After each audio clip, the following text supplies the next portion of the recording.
Pacific ocean ये दुनिया का सबसे बड़ा ओशन माना जाता है।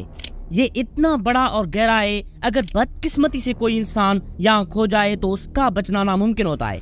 कुछ आइलैंड्स के अलावा ये पूरा समंदर खाली और सुनसान है। यहाँ पर खो जाने वाले इंसान को कोई भी ढूंढ नहीं सकता। लेकिन यहाँ पर आती है जो सल्वाडोर अल्वेरेंगा की किस्मत, जिसने ना सिर्फ 438 दिन इस बेरहम और खौफनाक समंदर में अकेले गुजारे, लेकिन जिंदा और सही सलामत वापस अपने घर भी लौटा। आइए जानते हैं इल सल्वाडोर के एक मछुआरे की कहानी, जिसने तकरीबन 1.5 साल अकेले समंदर में गुजारा।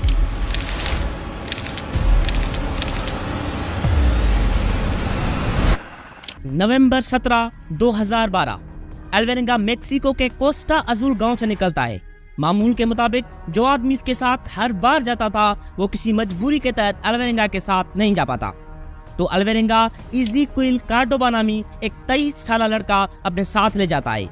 ये एक नया लड़का था और इससे पहले अल्वेरेंगा ने इस लड़के से कभी बात भी नहीं की थी। उनके मुताबिक 30 घंटे की छोटी सी शिफ्ट के लिए उनके पास 7 मीटर 23 फुट की एक छोटी सी नाव मौजूद थी, जिसपे ना तो कोई छत थी और ना ही कोई जदीद किस्म के औजार।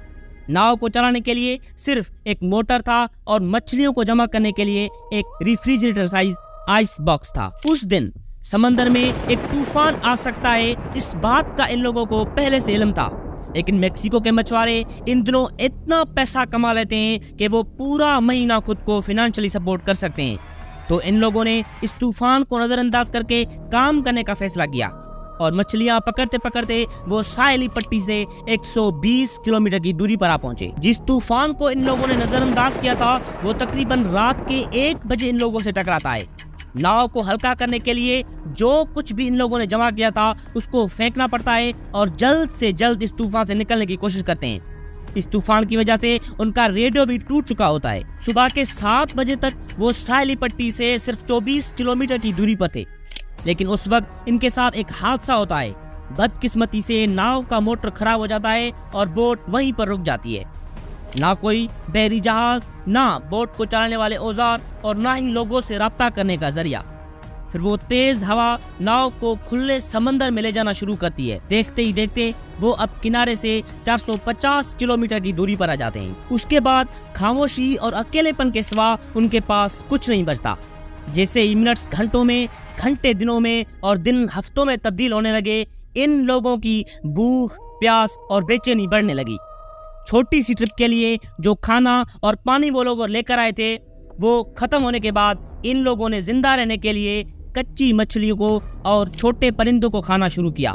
प्यास बुझाने के लिए बरसात का पानी और अल्वेरेंगा के मुताबिक अपना यूरिन इस्तेमाल करने लगे। अल्वेरेंगा के मुताबिक इज़ीक्विल कार्डोबा ने 4 महीने बाद जीने की उम्मीद छोड़ दी थी और वो भूख की वजह से मर गए। इज़ीक्विल की मौत के ठीक 4 दिन बाद अल्वेरेंगा ने खुदकुशी करने की कोशिश की, लेकिन क्रिश्चियनिटी में ईमान रखने के हवाले से वो ये नहीं कर पाए।